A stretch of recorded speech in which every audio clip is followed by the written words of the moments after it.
पहले दिन छोड़ दिया था क्रोध, दूसरे दिन हमने छोड़ दी मान, तीसरे दिन माया और चौथे दिन लोभ है।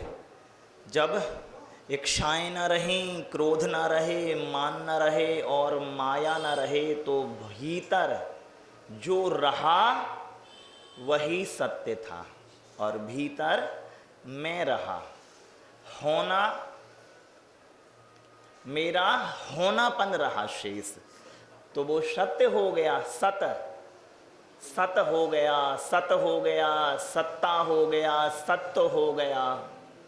तो जो सत था, सत का होना ही सत्य का होना था। ठीक है, तो चाचा ये तो मैंने अप्रशस्त प्रवृत्ति रोकी ना मैं चाचा मेरे बहने के, मेरे झुकाव के दो ही स्थान थे, या तो भीतर झुक जाऊं या बाहर झुक जाऊं। तो मैं बाहर जो झुक रहा था, तो 4 चरणों में लौटते लौटते 5वें चरण में मैं भीतर आ गया। तो बाहर का बहाव लौटा करके भीतर तक ले आया हूं मैं। अभी भीतर भी तो बहना है।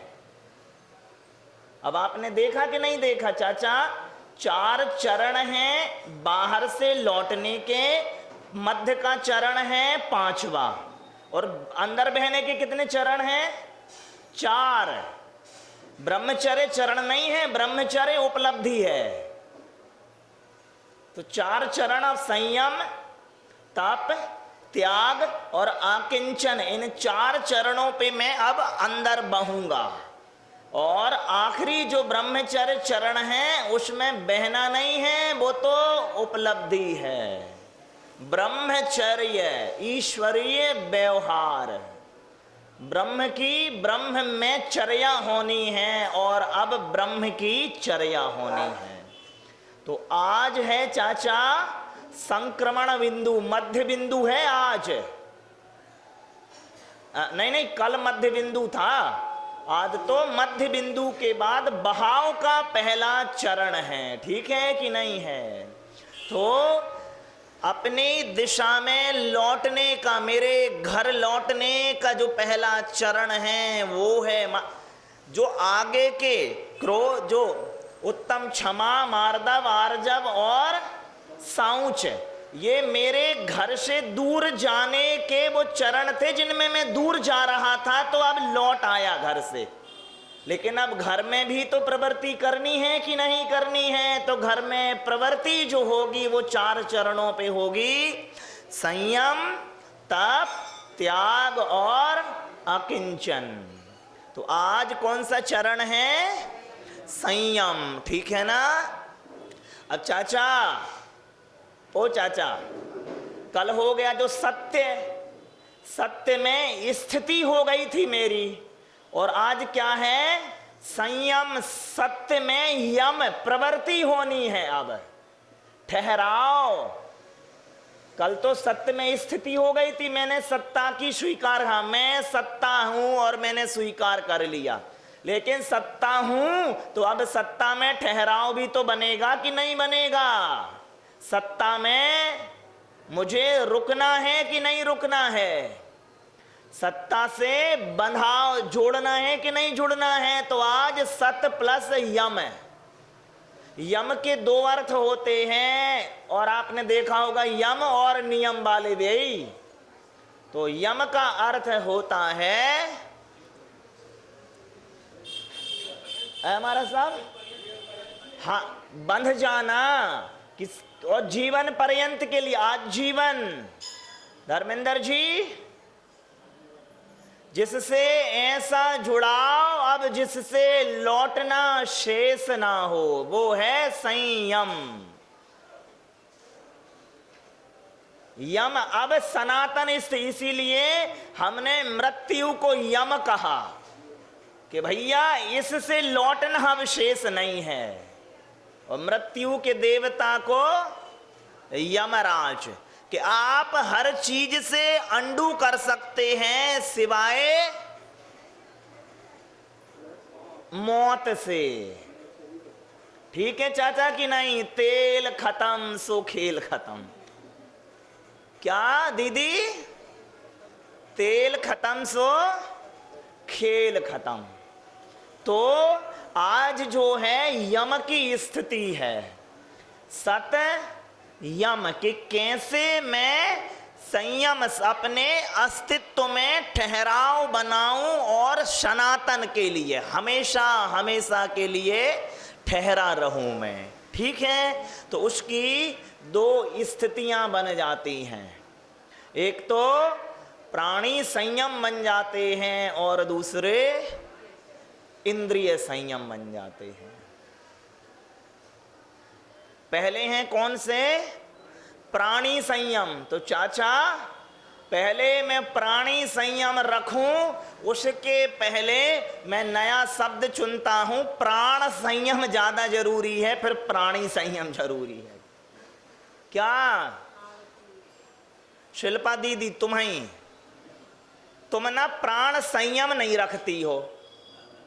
हाँ, ये इतने जल्दी रुदाली बन जाती हैं, पता ही नहीं मुझे। कहने का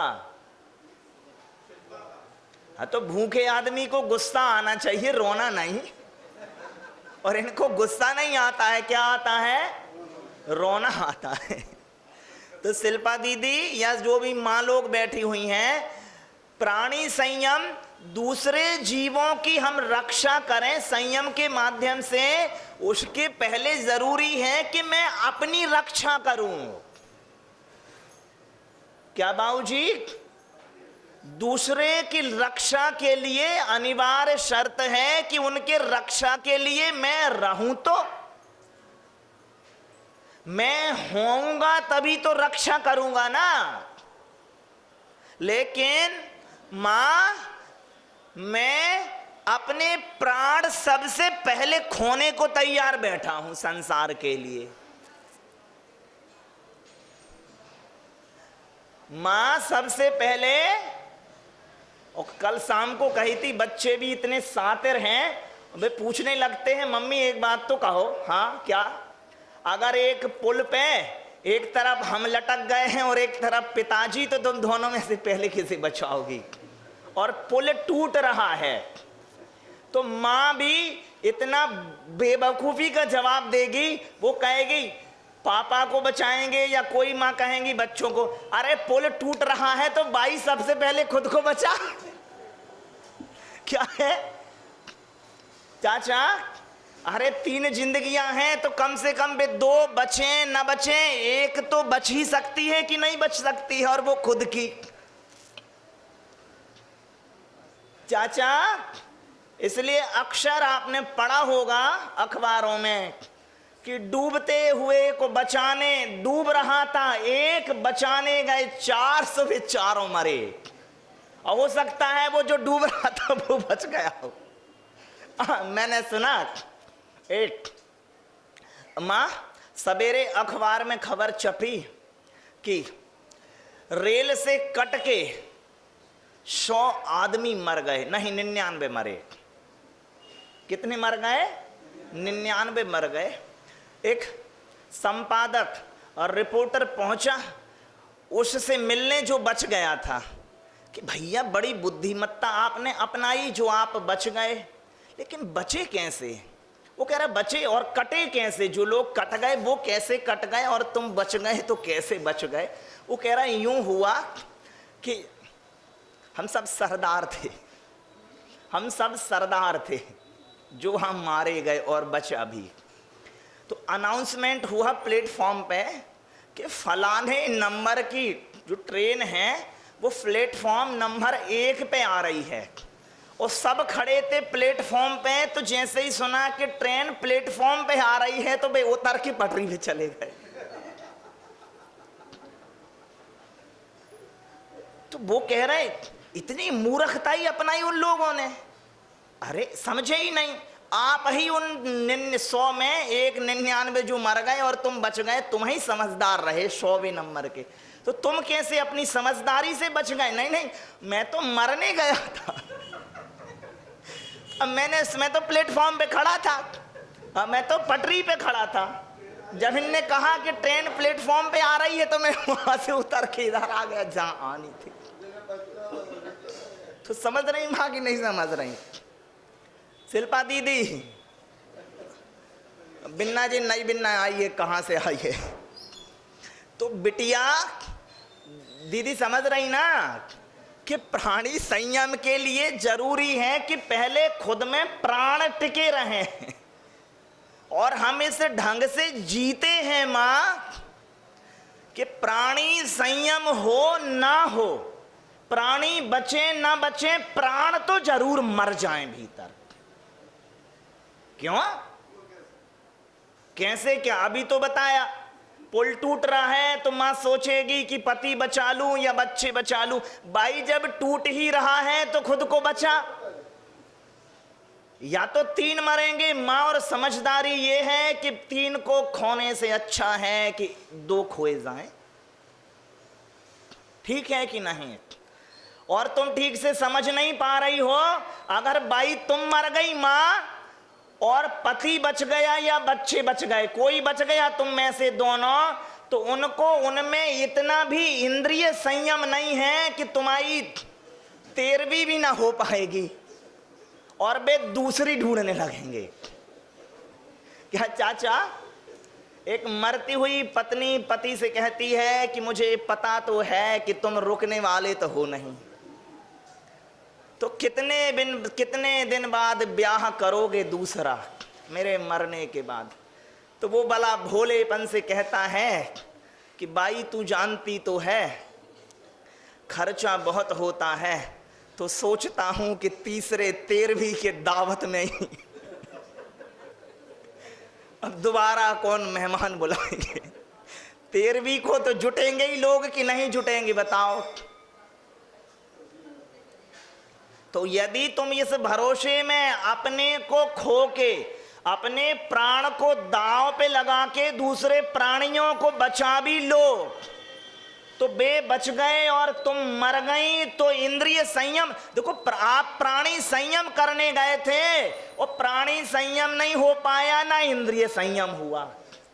संभावना है कि तुम बच गई तो इंद्रिय संयम ले भी लो, और पूरी दुनिया भर में प्रतिमाधारी माताएं ज्यादा मिलती हैं, आरिकाएं ज्यादा हैं, मुनि महाराज जी कम हैं। तो संयमी की अपेक्षा देखें तो माता का बचना ज्यादा जरूरी है, क्योंकि उसकी संभावना प्रायः करके विधुर आपको प्रतिमाधारी 100 में से 10 नहीं मिलेंगे, और अगर विधवा माताएं हैं तो 100 में से संभावना है कि 40-45 प्रतिमाधारी मिल जाए। पूरी दुनिया भर में आप देख लीजिए, विधुर आदमियों के ब्याह के प्रसंग ज्यादा बनते हैं बजाय विधवाओं के, भले ही वो बाल विधवा क्यों ना हो। वह मेरे गांव में मुझे याद है एक महिला थी मारा साहब, और फेरे पड़ने के समय ही उसका पति अवसान को प्राप्त हो गया। फेरे पड़ ही गए थे और वो मर गया। उसने निष्ठा पूर्वक पालन किया और आजीवन वो उसी की विधवा कहला के जी, कभी दूसरा ब्याह न किया, जबकि किसी प्रकार का संबंध बना ही नहीं, वो तो फेरे के बाद ही मर गया था। और पुरुषों में इतनी संयम की, ईमानदारी की अपेक्षा देखने में नहीं आती है, आंकड़ों के हिसाब से कह रहा हूं मैं। तो मां पहले प्राण संयम करो, फिर प्राणी संयम करो, और इंद्रिय संयम करो, है ना? और मां, क्योंकि आप जिंदा बचोगे तो दूसरे को भी जिंदा बचा लोगे। जब आप ही भीतर मर जाओगे तो दूसरे को कैसे बचाओगे बताओ? भीतर मरे हुए लोग फिर किसी काम के नहीं रहते हैं। वो कुछ सालों पहले मंचों पे एक मां पंक्ति बहुत दोहराई जाती थी, और पंक्ति ये थी कि वो आदमी 35 साल में मर गया हालांकि दफनाया गया 75 साल में। क्यों? क्योंकि भीतर से टूट गया था ना वो, समझ नहीं? उपवासी, अभी दशोपवासी हैं, कुछ दिन बाद मिलेंगे मासोपवासी होंगी। महाराज से पूछे मासोपवासी कहाँ है वो बिटिया? नहीं महाराज उसी को देख लो जिसमें अब मांस ही नहीं बचा है। समझ रहे कि मांसोपवास इनने भी किया है तो मांस ने भी अच्छा खासा उपवास कर लिया है अब। तो पहले जरूरी है शिल्पा दीदी, माँ लोग, जो आप अपने आप को भीतर मार लेते हैं ना, मन टूट जाता है। जब ऐसा टूटा टूटा मन होगा तो ना व्रत कर पाओगी, ना नियम कर पाओगी, ना संयम, ना तप, ना त्याग, ना आकिंचन, कुछ भी ना कर पाओगी आप। तो जरूरी है कि भीतर तुम जिंदा रहो, ठीक है कि नहीं? और माँ कैसे जिंदा रहो? पूरे जिंदा रहो। आधे अधूरे जिंदा होने से काम नहीं चलेगा माँ, पूरे जिंदा, ऐसे जैसे लबालब भरा हुआ हूं मैं। और जो माँ लबालब भर जाता है वो ही छलकता है। और जिनमें खुदा ही 2-4 बूंदे हैं, वे दूसरे की प्यास कैसे बुझाएंगी बताओ? तुम कहो भैया मेरी आखिरी संपदा न छीनो, क्योंकि पात्र तो बिंदुओं से, बूंदों से आदरणीय होता है कि नहीं होता? उसमें बूंदें बची नहीं है, वो कहां से आदरणीय हो जाए? तो भीतर कैसे भर जाओ? लबालब। और किससे बिटिया? आत्म प्रतिष्ठा से, अपनी प्राण प्रतिष्ठा होए। चाचा, देवता की प्राण प्रतिष्ठा होए चाहे ना होए, वे दूसरे चरण की बात है। पहले चरण की बात क्या है? अपनी प्राण प्रतिष्ठा होवे। और प्राण प्रतिष्ठा होने के बाद ही भगवान जिनेंद्र की प्रतिमा पूजनीय होती है। पूजनीय कब होता है कोई दीदी? जब प्राण प्रतिष्ठा होती है। समझ रही कि नहीं समझ रही?